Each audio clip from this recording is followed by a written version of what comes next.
Salut à toutes, je suis très heureuse de vous retrouver pour vous faire une nouvelle vidéo sur mes dernières acquisitions en matière de thé. Alors je suis allée samedi au Palais des Thés suite à la réception il y a 15 jours de cette petite chose, un petit journal qui s'appelle Bruit de Palais et que le Palais des Thés vous envoie régulièrement. Alors je ne sais plus si c'est tous les 3 ou 6 mois. C'est 2 fois par an ou 3 fois par an? Je crois que c'est 3 fois. Je ne suis pas sûre, je vais pas dire de conneries, mais bon. Régulièrement, donc, on reçoit cette petite chose quand on fait partie du club des théophiles. Donc pour faire partie, c'est très simple, hein, il faut avoir la carte théophile du Palais des Thés. Donc cette carte, généralement, on l'acquiert au bout de 1 an, je crois. Il faut avoir fait en gros 80 € d'achat dans l'année et puis elle est reconductible automatiquement tous les ans quand vous avez fait 80 € d'achat dans l'année. Et elle vous donne droit à 10% de réduction sur tous les produits du Palais des Thés, sauf sur les bouquins. Et puis vous avez donc ce petit journal qu'on vous envoie à la maison et dans lesquels on vous fait part de toutes les nouveautés, que ce soit en matière d'arrivée de thé nouveau, de création, de thé parfumé par exemple, des nouveautés de théières qu'ils peuvent avoir, de bouilloire, enfin bon, de tout ce qui tourne autour du thé. Donc c'est super intéressant. Et puis en ce moment, c'est les récoltes de printemps. Donc il y a toute une collection de thés éphémères qui sont disponibles au Palais des Thés. Donc si ça vous dit, si vous êtes amateur de thé et que vous avez envie de découvrir des récoltes justement bien particulières que sont les récoltes de printemps, allez-y maintenant, dépêchez-vous parce que y a des quantités vraiment restreintes, donc c'est des stocks qui ne sont pas renouvelés. Donc moi je suis passée à côté de certains que j'aurais aimé tester mais qui n'existaient plus, en tout cas dans la boutique à Montpellier où je suis allée. Donc l'été de printemps, je regarde dans mon bouquin, en ce moment on a l'été de Darjeeling en Inde, on a des thés verts primeurs en Chine, il y a aussi des cueillettes au Japon, et puis voilà quoi, c'est surtout ça en ce moment. C'est quelques régions du Japon, quelques régions de Chine et quelques régions d'Inde. Donc moi j'étais partie sur un Darjeeling, puisque c'est surtout du Darjeeling en ce moment, c'est le Darjeeling qui est intéressant. Et puis il y avait un grand article là-dessus, de les Darjeeling du printemps, voilà. Et ceux que je voulais, il n'y était plus, mais bon, la vendeuse m'a très bien conseillé et j'ai porté mon dévolu sur un Darjeeling qui s'appelle JL, G-I-E-2-L-E. Donc voilà l'étiquette, à quoi elle ressemble. Donc DJ117, et puis en dessous vous avez des lettres F, T, G, O, F, O, P, 1. Alors, ces petites lettres que vous voyez là, je ne vais pas vous les transcrire parce que j'arrive jamais à m'en rappeler. Tout ce que je sais, c'est que ça vous donne une indication sur la qualité du thé que vous avez dans votre petit sachet. Plus vous avez de lettres, en gros, donc plus la série de lettres est longue et plus votre thé va être de qualité, c'est-à-dire que la cueillette va être effectuée sur la sommité du théier, de l'arbre. Donc on va cueillir le bourgeon, voire les 2 premières feuilles. Sur tous les théiers, quand vous regardez à quoi ça ressemble un théier, en fait, vous avez un buisson, et puis vous avez une tige en haut de l'arbre avec 2 feuilles qui sont l'une au-dessus de l'autre, comme ça, et le bourgeon. Donc ces lettres, en fait, correspondent à la qualité de votre thé. Plus il va être cueilli bas dans le buisson, broyé, donc d'une qualité un petit peu moins supérieure aux autres, les lettres vont être de plus en plus de moins en moins nombreuses, En gros, hein, je vous dis ça comme ça, et plus vous allez avoir des thés qui ont été cueillis au sommet de l'arbre en fait, donc les bourgeons en général, quand vous avez une feuille, un bourgeon, vous avez une grande quantité de lettres, et quand vous avez juste le bourgeon, alors là vous êtes vraiment dans des thés qui sont d'une qualité exceptionnelle. Plus vous allez vers la sommité de l'arbre, et plus vous avez des thés de très grande qualité. Le bourgeon tout seul, comme ça peut être le cas pour les aiguilles d'argent ou les aiguilles d'or dans certains thés de Chine où on n'a que le bourgeon. Donc là vous êtes vraiment dans une qualité exceptionnelle. Quand vous avez le bourgeon plus la première feuille, on est encore dans de l'extrêmement bon. Et quand on a le bourgeon et les deux premières feuilles, on est bien, mais c'est un tout petit peu en dessous que le bourgeon tout seul, en gros. Donc c'est dans ce sens-là, plus on va du haut vers le bas et la qualité descend, comme la cueillette. Par exemple, quand vous avez un sachet de thé Lipton, on va vraiment avoir des feuilles qu'on a cueillies comme ça, soit à la machine, la plupart du temps, c'est pas de la cueillette à la main, et on est vraiment dans le bas de l'arbre en fait. Hein. Et toutes ces récoltes-là, par contre, éphémères, avec des thés vraiment, avec tout un tas de lettres comme ça, on est sur de la cueillette manuelle, on est sur de la qualité, on est sur un traitement du thé qui va être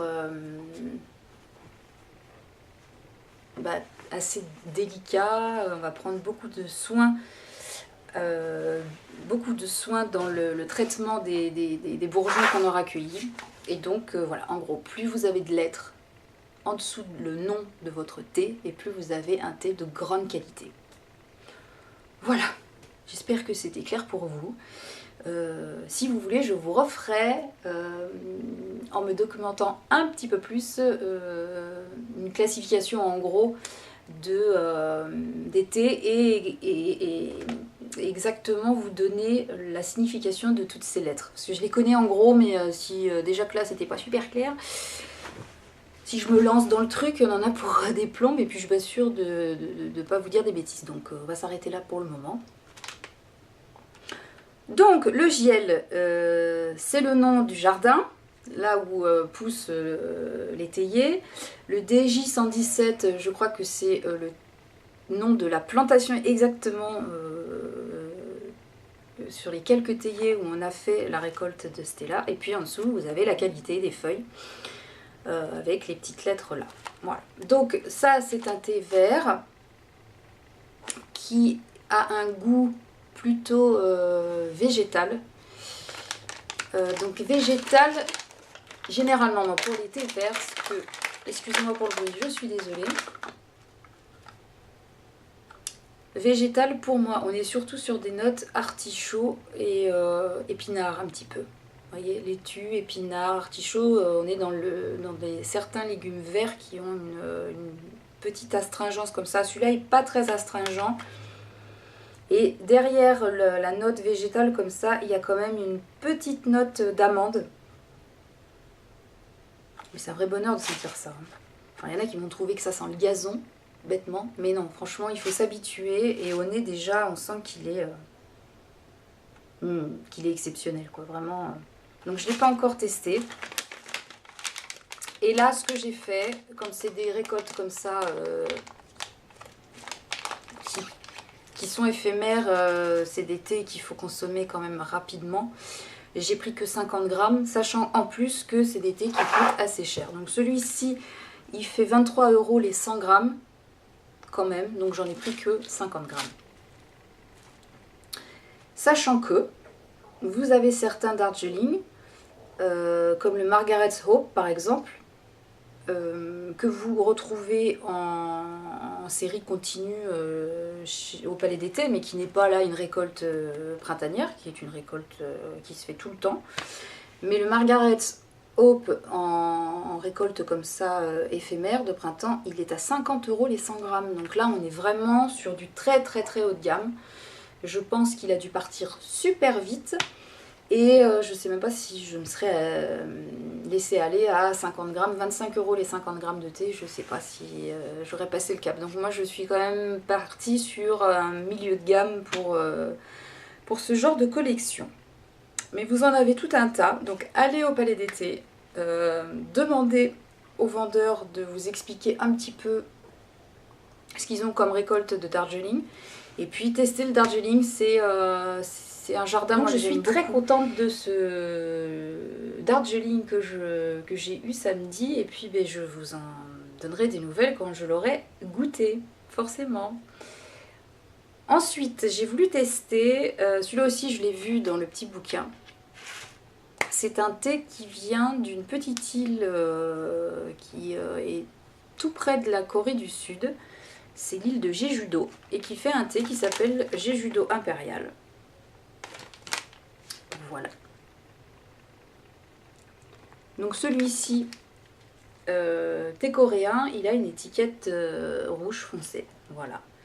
Et qu'est-ce qu'on nous dit de ce thé? C'est un thé vert de Corée d'une qualité remarquable, récolté sur l'île de Jeju. Et pas Jeju-do, Jeju. Il est doux, moelleux, il a des notes marines et noisettes fraîches, typiques d'un thé de printemps coréen. Alors, on va faire le bruit.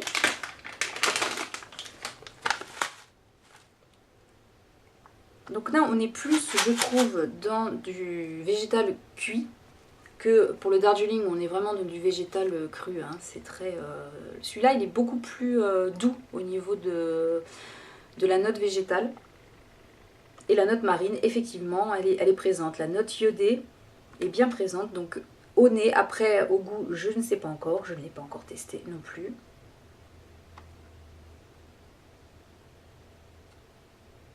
Il est très doux, il est pas... il paraît pas au nez aussi parfumé que le Darjeeling, mais c'était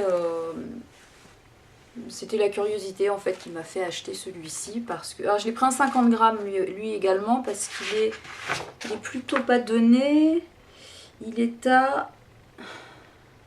Bon, il est à 17 € les 100 grammes, donc j'en ai pris que 50 parce que je suis pas sûre d'aimer forcément. Et puis on verra bien ce que ça va donner, mais c'est surtout l'originalité du jardin sur une petite île près de la Corée qui m'a donné envie de le tester. Donc on remarquera que ces récoltes-là se font infuser dans de l'eau pas très chaude, pas très élevée. Pour le Darjeeling, on est sur du 80 degrés et sur le Jeju-do, on est sur du 75 degrés. Donc c'est des thés qu'il ne faut pas trop ébouillanter hein, parce que sinon vous n'aurez pas une qualité hyper intéressante. Donc essayez de bien respecter les températures qui sont indiquées sur les étiquettes pour avoir le meilleur de la saveur de votre thé. Et puis l'infusion, par contre, elle, 3 à 5 minutes pour le coréen et 3 minutes 30 pour le Darjeeling. Donc voilà, c'est mes deux petites acquisitions des récoltes de printemps. Je vais peut-être aller mardi, puisqu'elle m'a dit que mardi, elle recevait une récolte éphémère de Longjin, qui est un thé vert chinois. Et je suis assez dingue de ce thé-là. Donc je ne sais pas, je réfléchis encore parce que celui-là il sera à 50 € en gros les 100 grammes. Donc je réfléchis. Est-ce que demain je vais ou pas à la cueillette de Longjin? On va voir. Parce que, hein, peut-être pas exagérer non plus. Voilà. Alors j'ai pas acheté que ça. Oui, comme j'y étais. Hein, j'ai eu juste en cadeau un petit échantillon d'un thé vert chinois aussi qui s'appelle, il est très connu, le Maofeng Impérial, donc c'est un de leurs must-have au Palais d'été que je croyais ne pas avoir et en fait j'en ai un qui n'est pas du Palais d'été mais j'ai déjà un Maofeng, bon bah c'est pas grave hein, donc dans celui-là on a des notes végétales avec une touche de notes florales et minérales. Non, moi j'aime bien, c'est les thés verts chinois. Alors j'adore les thés verts japonais. Le sencha, ça c'est des thés que j'adore, qui sont très végétaux, très artichauts, très... Bon. Mais les thés verts chinois, eux aussi, ils ont leur particularité d'être beaucoup plus secs, beaucoup plus astringents, d'être beaucoup plus minéraux. un petit peu plus... ouais, un peu plus sec comme ça. Et j'aime bien aller de l'un à l'autre et pas me contenter des thés verts japonais. Voilà. Ensuite, je me suis pris pour tester le thé à la menthe glaciale. Voilà.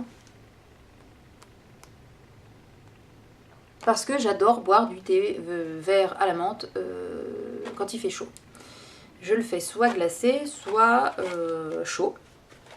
Tout dépend de mon humeur et de mon état de déshydratation et de liquéfaction. Ouais, liquéfaction, c'est joli comme... parce que là, ça y est, ça tape grave, hein, il fait plus de 30 degrés et un peu chaud, quoi. Donc là, j'ai préparé du thé à la menthe glacée, que je n'ai pas fait avec celui-là, puisque vous avez vu que je ne l'ai pas encore ouvert. Je l'ai fait avec du thé, le thé vert à la menthe nana de chez Kousmité. Donc je vais voir ce que ça donne. Donc celui-là, c'était juste pour... parce que j'aime bien tester un peu les différents types de thé vert. Et je l'ai pris en mousseline pour que ce soit plus simple à utiliser. Et ensuite, je me suis pris enfin une cuillère à thé. Alors attendez, je vais l'ouvrir parce que là on voit rien. Parce que je n'ai que des cuillères à café et j'avais envie d'une vraie cuillère à thé pour doser correctement mon thé. Parce que vous voyez que la cuillère à thé, comparée à la cuillère à café, est beaucoup plus ronde et beaucoup plus profonde. Donc on met beaucoup plus de thé dedans. Et au moins j'aurai la bonne dose de thé quand on dit une cuillère à thé. Voilà, la cuillère à thé. Donc je l'ai payé 15 €. C'est un peu cher, mais c'est un investissement, c'est un truc que vous allez garder à vie si vous en prenez soin. Voilà, donc là j'ai la bonne dose, ma petite cuillère à thé. Juste comme ça, j'ai eu, parce que j'avais acheté pour pas mal, vous allez comprendre pourquoi j'avais acheté pour pas mal, des petits carnets comme ça, il y a 3 petits carnets du Palais d'été, bon ça c'est un petit cadeau, voilà. Et puis... pendant que j'étais en train de choisir mes petits thés, mon chéri m'a fait un petit cadeau parce que nous fêtons nos 2 ans de mariage. En fait, c'était le 11 juin. Et puis, on s'était rien fait de particulier. Et il a vu que je flashais sur une théière que j'avais repérée depuis déjà un petit moment. Et pendant que j'avais le dos tourné et que j'avais la tronche dans les sachets de thé, mon chéri m'a pris ma petite théière individuelle vert grenouille. Tout joli. Grenouille, c'est un peu mon surnom, donc voilà. En fonte, petite théière japonaise, donc avec hop, la petite passoire. Voilà. Et ça, c'est vraiment une individuelle. Elle fait. Forcément, c'est écrit tout en japonais. Donc, c'est de la marque Oigen. Je connaissais pas cette marque. J'ai 2 théières en fonte japonaises. C'est des Iwashu qui sont beaucoup plus grosses, vous voyez, par exemple. Hop, comparé à ma théière noire. Celle-ci, c'est son bébé. Voilà. Mais celle-là, elle est vraiment nickel pour vous faire votre petit thé de l'après-midi toute seule. Parce que moi, le matin, c'est trop petit. J'en bois beaucoup, donc ça me va pas. Mais pour l'après-midi, c'est génial parce que vous pouvez vous faire votre thé tout seul. Le petit détail du couvercle, tout mignon. Non, je suis, voilà, made in Japan. Hop. Est-ce qu'on voit? Ouais.